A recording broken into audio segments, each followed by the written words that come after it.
Oh my God! Hey, come on, come on. Call 911. 911!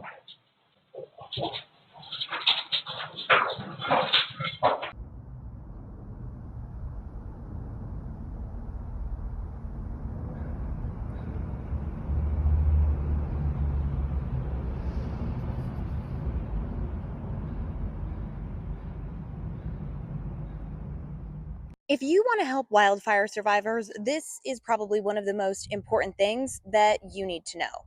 I've been covering wildfires for nearly 10 years now, from the Paradise Fire to historic fires in Oregon in 2020 to the LA fires, and now here in Washington, and specifically here right now in Chelan County.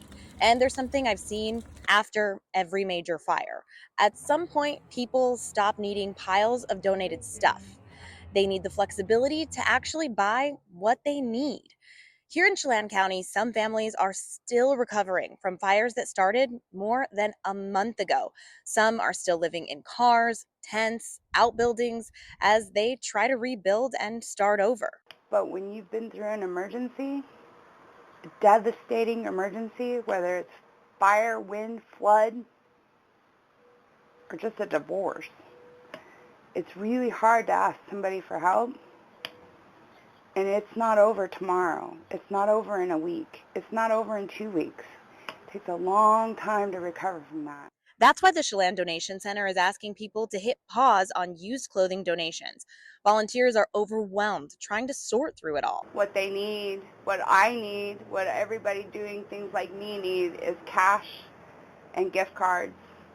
And when they ask for specific items, water. Wildfires don't end when the flames go out. For many families and communities, recovery lasts months. Sometimes it's years. And if you'd like to help, I've put the donation information right down in the caption. On the day that Seattle Police Chief Sean Barnes resigned, a resignation demanded by Seattle's mayor, I reported that the outgoing chief had 60 internal affairs complaints filed against him during his year and a half heading the force. The Office of Police Accountability, OPA, confirmed that number, but said I would need to make a public records request to get the specifics of each complaint. Well, we are the King 5 investigators, and records requests are what we do. And I've just received the first installment of records from the Seattle Police Department. 21 complaints filed that named Barnes specifically. I don't want to call them all frivolous, but nearly half were filed by the same person using vulgar language, perhaps somebody who was mentally ill.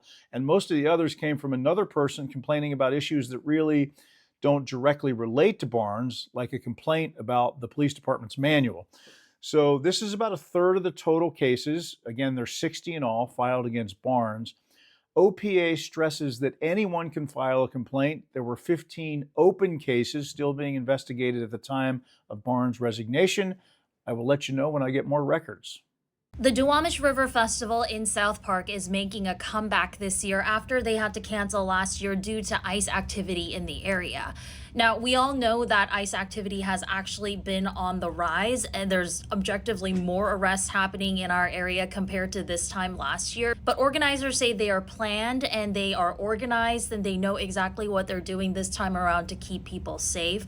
Last year, they said they were heartbroken to have to cancel the event, but they just couldn't guarantee the safety of the patrons. But this year, they feel like they have a good plan going. They say they will have rapid responders who are going to be on scene on Saturday when this is happening at the Duwamish River People's Park in South Park. They also have multiple different locations that are private that people can go to for safety. And they also said that they have community partners like restaurants who said that they would volunteer to have people in their premises and also lock the doors if necessary. The Duwamish River Festival is happening tomorrow from noon to 5 o'clock, and it is just a celebration of Seattle's only river. As you guys know, Duwamish River has been undergoing cleanup efforts for the past several years, and they are hoping that nature comes back and people in the area also come back to enjoy that nature as well. A man in Spokane saw flames reaching his backyard and rushed back to his home to help save his own house and the others surrounding it. The man set up sprinklers in multiple yards and watered shrubs that were touching homes.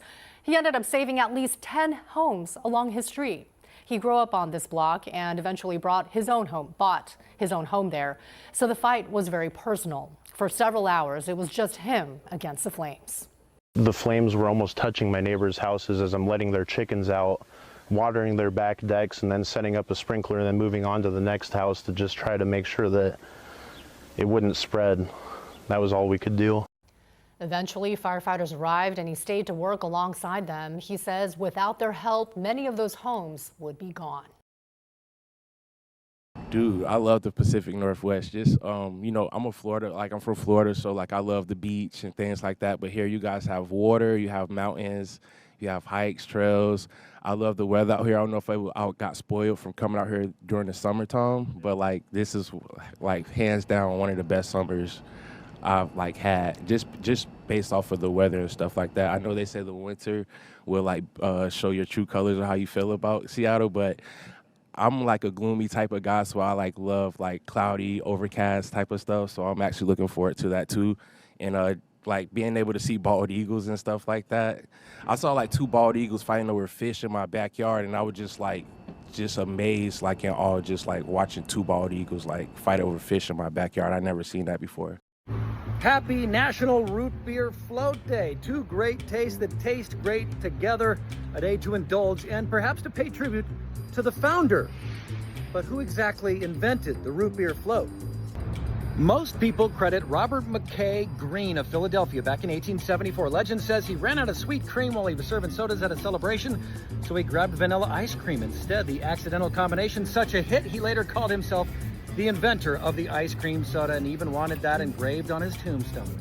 But there is another contender. Nearly 20 years later, Colorado soda fountain owner Frank Wisner supposedly looked at a snow-capped mountain, dropped vanilla ice cream into a glass of root beer, and named it a Black Cow.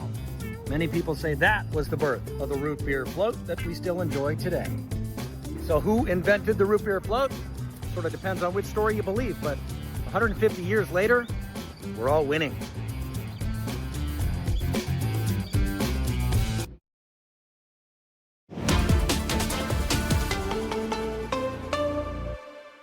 How can people protect themselves from the smoke right now?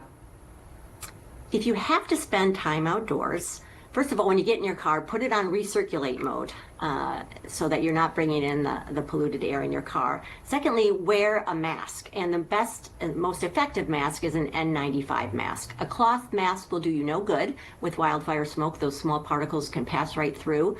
Unfortunately, young children can't fit an N95 mask, but a surgical mask designed for kids will give some protection. So adults should really be looking at an N95 mask if they have to spend that time outside, and a child over the age of 7 may fit a small N95 mask. It's been a tough week for the Spokane community. Many people unsure if they have homes to come back to, and some having lost homes. We're in the Indian Trail neighborhood, and you can see what's left of these homes. On the other side of the street, the house is untouched, but many on this side reduced to rubble. You can see this car completely charred here. What's really left are the chimneys and the just bones of these houses. You can see the impact of the heat here, warping metal. There's also, it looks like a motorcycle here as well. Just homes reduced to nothing but ash and debris. That's what we're seeing through a lot of neighborhoods here in Spokane. But I want to show you something here. The community has continued to come together. These flowers have been left on all the driveways in this neighborhood. You can see this message. It says, "Our hearts are broken for you." There's one across the street there. I don't know if you want to take a look, and you can see those bright pink flowers amidst all the gray ash and rubble. A really big symbol here of resilience. The community banding together, donating for firefighters, giving donations to the cause to help with their fire containment efforts, to help people who have lost homes here. We've seen so many donations come in at the command post. And the thing is we're not out of the woods yet. There's a red flag warning in effect for Spokane today into tomorrow. We're looking for gusty winds, temperatures again back in the upper 90s, and also dry conditions, low relative humidity. So as the community continues to build and rebuild from this, there's so much here that's a good symbol of hope after all of the destruction of the last few days.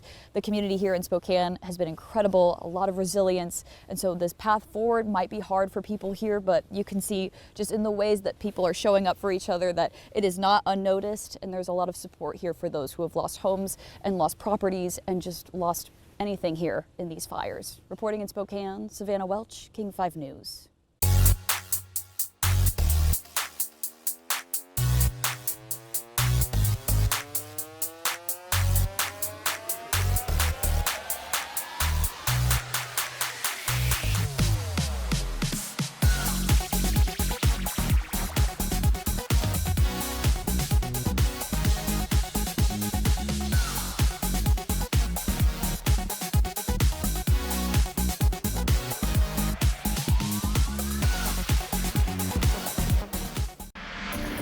House Speaker Mike Johnson made a trip to Washington state to back State Senator John Braun in the race for Washington's 3rd congressional district.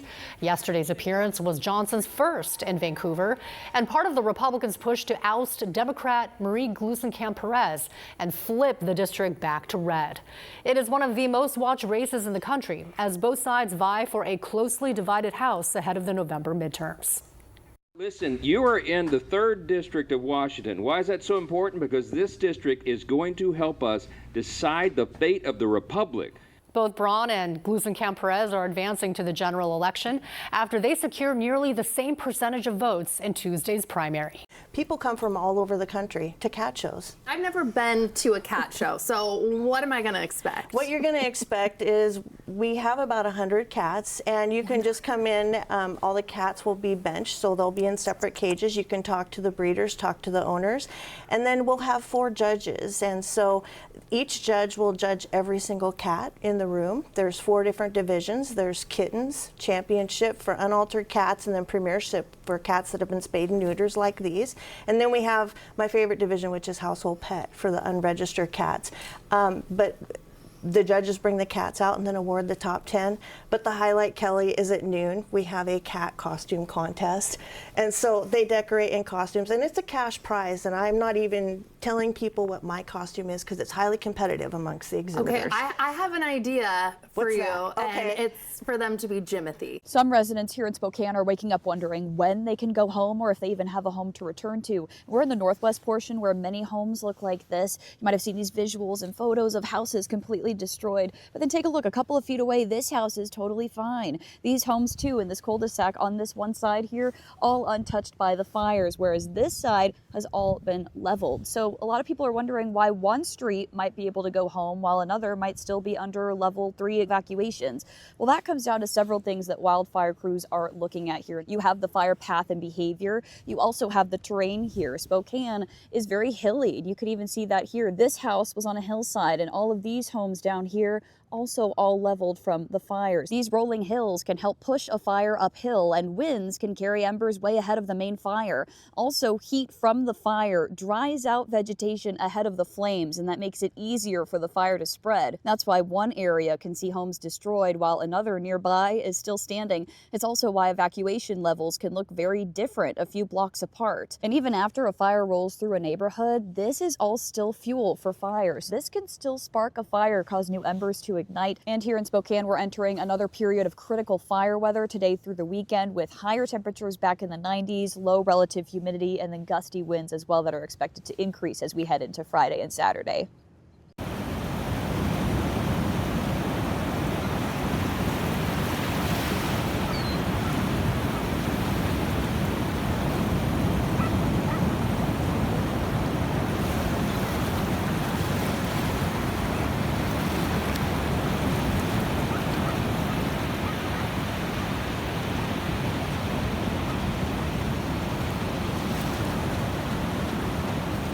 So what's the latest on the search for a new Seattle police chief? Well, one of the city leaders who was pretty critical of Mayor Katie Wilson's decision to ask former Chief Sean Barnes to resign says she hasn't heard much. I have not. My position remains the same as us including City Council to help in that search as well, and then the community efforts, as well. The mayor and I share the same similarities in terms of what we're looking for in a police chief to lead this department and make sure that we're on the right track. And so looking forward to continuing working on that relationship and making sure that we have a good police chief for City of Seattle.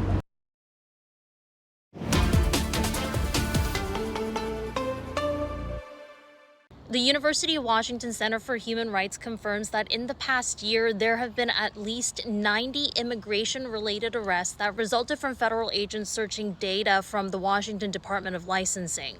You guys already know from the Keep Washington Working Act that this is against state law, that state agencies cannot assist federal agents when it comes to immigration enforcement, yet this continues happening. The governor's office says it blocked ICE from accessing DOL data, but it still hasn't blocked all of CBP CBP's codes, and CBP, as you know, continues to make these arrests as well. This is video of an arrest that happened around noon yesterday in the Pinehurst neighborhood. You can see that agents are handcuffing this gentleman behind his back as they are arresting him. And while we don't know for a fact that that exact arrest stemmed from CBP searching up license plate information, the UW researchers say anytime a vehicle or traffic stop is involved, that is the most likely scenario.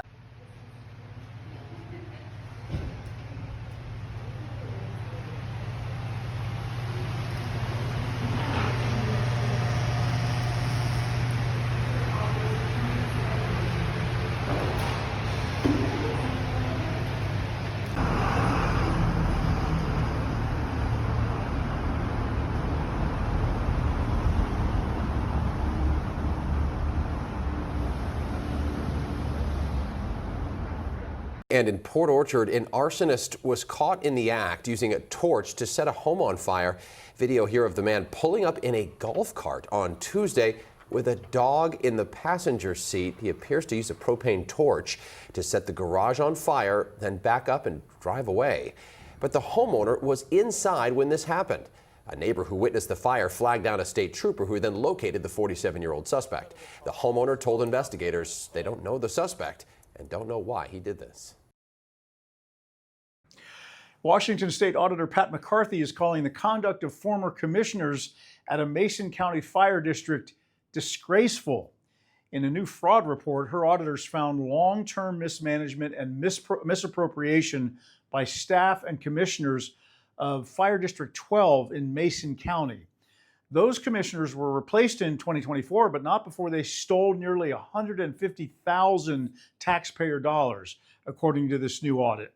It says that some commissioners bought all-terrain vehicles, a boat and trailer, and dog kennels. In addition, the commission sold 7 vehicles valued at $20,000 to employees and volunteers and friends for $800. There was also missing equipment like generators, computers, and hand tools that could not be accounted for. A previous audit in 2022 also identified fraud, so this has been a long-term problem in Mason County Fire District 12.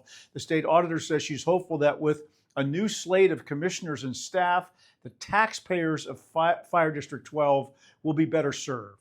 This morning, we're learning new details about Aaron Farinacci, who allegedly sparked the Old Trails fire here in Spokane. Investigators say he had been planning this for weeks. He allegedly picked August 1st because he said he, quote, knew it was going to get bad. Investigators say he confessed to sparking 25 fires since last summer. He also allegedly had been researching other serial arsonists and even built a time delay device. Court records say Farinacci initially denied setting any fires after his arrest, but about an hour and a half into his interview with detectives, investigators say he began talking. He admitted to setting dozens of fires near his Spokane apartment since last year. He allegedly told investigators fire was, quote unquote, powerful and beautiful, describing it as a kind of rebirth. Prosecutors have now charged him with 5 counts of arson, including the Aubrey White fire last July that burned more than 1,200 acres. Court documents also say that Farinacci allegedly told detectives that he knew arson was an easy crime to get away with, quote unquote. Deputies say they first contacted Farinacci the day the Old Trails fire started and found him carrying waterproof matches and a lighter, but they did not have enough evidence at the time to arrest him. He was later arrested on Monday at his West Spokane apartment where neighbors say he lived with his partner and young child. Farinacci is also a convicted felon who served 12 years in an Arizona prison after being convicted of manslaughter and aggravated assault in the 2010 killing of his adoptive father. His arraignment was postponed Thursday after his defense attorney requested a competency evaluation. A judge also doubled his bail to $2 million. If he's found competent to stand trial, Farinacci will face 5 first-degree arson charges, including 1 for the Old Trails fire. I still think there is a very good chance, guys, I'm going to say it on this early date in August, that we see Luis Castillo in the playoffs. Batten down the hatches for that one. Oh, wait, okay, so you're saying, not that the Mariners are going to meet the White Sox. No, you're they just are. Gonna, That's what I'm saying. You're saying that's I'm feeling optimistic, Paul. 50 minutes ago, they weren't going to go anywhere. This guy, you're changing by the show, not even by the day. What's wrong with you? It's a Chris Higgins. You're right. Was that today? That was today, Chris. Was today. Okay. Oh, man. After the end of a very public marriage, former Love is Blind star Chelsea Griffin decided to freeze her eggs, and now she's speaking out about the process. I ended up single at 35. It was an unfortunate thing that happened in my life, but you know, we talk about wanting to have kids in our 20s and 30s, like we have time, and I got to be 35 and I had to look in the mirror and say, do you have time? I felt pressure taken off of me. I felt empowered. I felt, you know, I'm not laying, you know, in bed at night thinking, am I going to be a mom someday? Like, the chances are incredibly higher now, and I'm just a lot more hopeful. What do you wish more women knew about the process? I really wish more women would just know that, you know, with your primary care doctor, you can find out more information about your egg reserve before you even go to a fertility clinic. And so, you know, get the information, know more about your body. This was just the next thing that made sense for me in my life, and every, you know, failure or, you know, disappointment I've had in my life has led me to the next right thing. And so I know that this egg freezing journey is doing the same. A late-night search on the Green River ended with the best possible outcome. I'm Bethany on the King News Desk, and a man reported missing while floating the Green River was found safe early Thursday after an hours-long multi-agency search near the Whitney Bridge Park. Rescue kayaks searched upstream and downstream while the King County Sheriff's Office used a drone with thermal imaging to help direct crews on the water. The man was found, brought safely to Whitney Bridge boat launch, evaluated by medics, and released. South King County says the rescue is a testament to the regional teamwork and coordination that brought the search to a successful ending.